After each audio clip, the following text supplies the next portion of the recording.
friends, it's Em and welcome back to another video.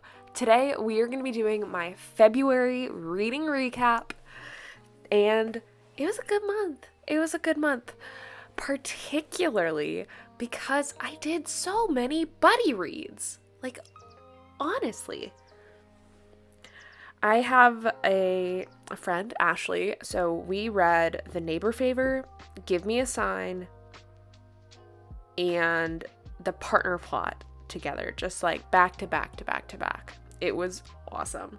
And then I technically buddy read Ruthless Vows with my friend Haley, but I think she got distracted with like the Throne of Glass series, and I don't know if she's actually finished it yet.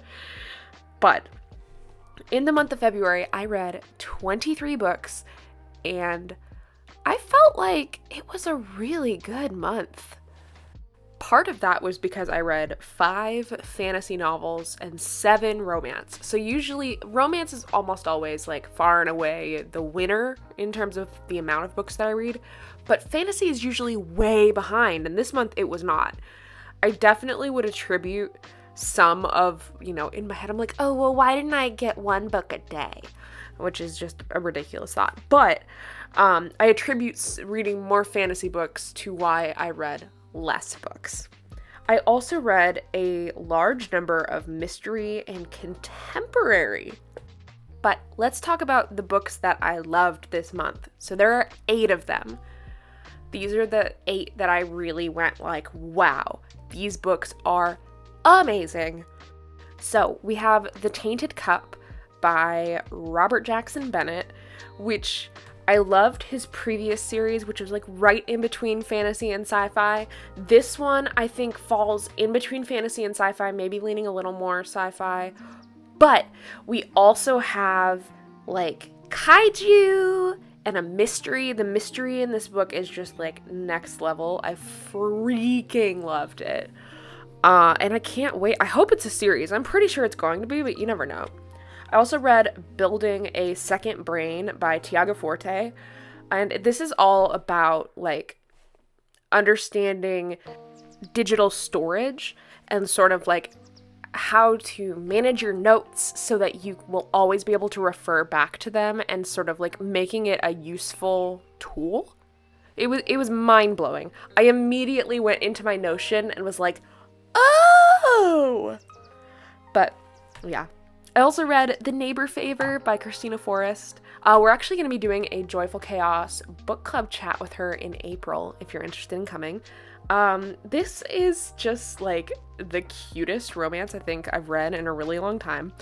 Essentially, this girl is emailing with her favorite author, and there's like something growing there, and then he ghosts her. And then she starts falling for her neighbor. Spoilers, her neighbor is that famous author. It's amazing. It's so good. Then, oh my god. So there's What the River Knows by Isabel Ibanez. And this is like, the little Egyptology nerd in me is so happy. It feels like it's giving The Mummy, right? It's giving adventure and magic and Egypt and like, whew, God, that's good. It is obviously like YA. So there's some elements where I'm like, what is wrong with you? Why are you doing that? That doesn't make any sense. But sometimes it happens. We were also joined by a Bubby because Bubbies would like to tell you about some of his favorite books of the month. We also loved Listen for the Lie. I don't remember the author. But if you can do this book on audio, you absolutely should.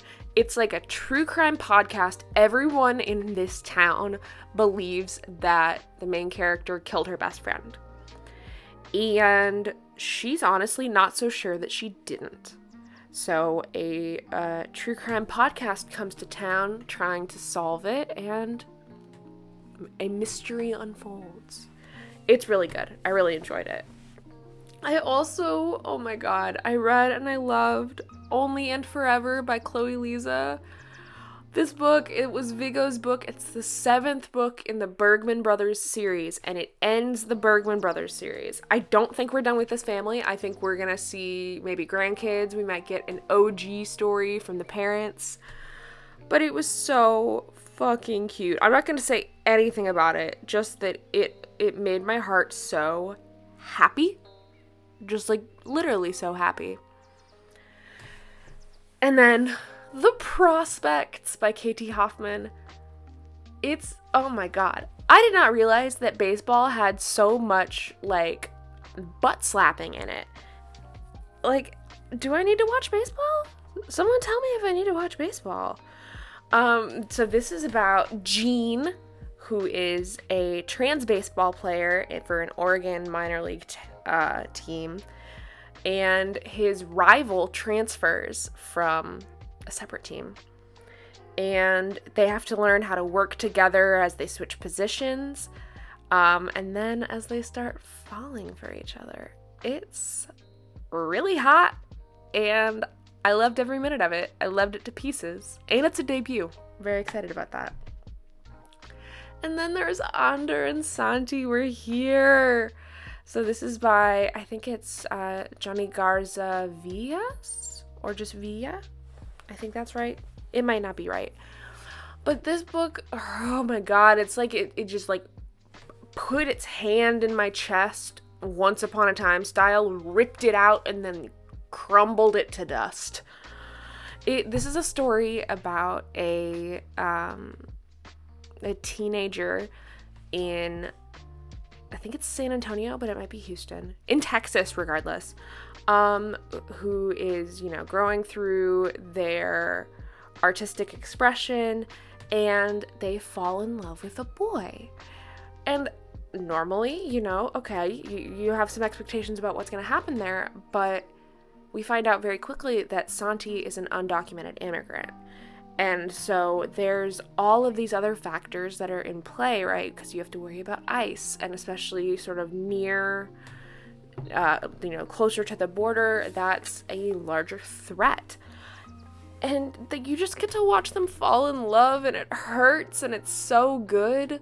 They have a book coming out called Canto Contigo, and I'm excited. That one is about, I think rival mariachi bands, or maybe they're in the same mariachi band. I don't know. I'm interested. I have a widget. I haven't picked it up yet because I'm not sure, but they're definitely one of my favorite authors now. It was amazing. It was so good.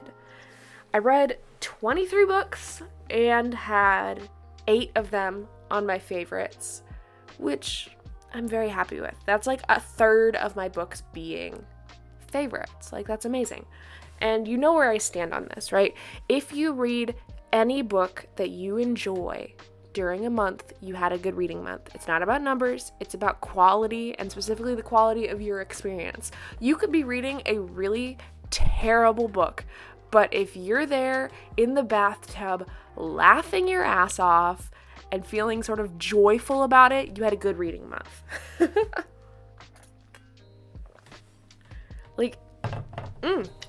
Now, I will say this, because I'm reading this book right now, and it is absolutely cuckoo bananas. It is the reappearance of Rachel Price, I believe yes, by Holly Jackson. I'm on chapter 44. This book has 50 chapters, and as soon as I finish this voiceover, I'm going to be immediately reading this book, because it is bananas.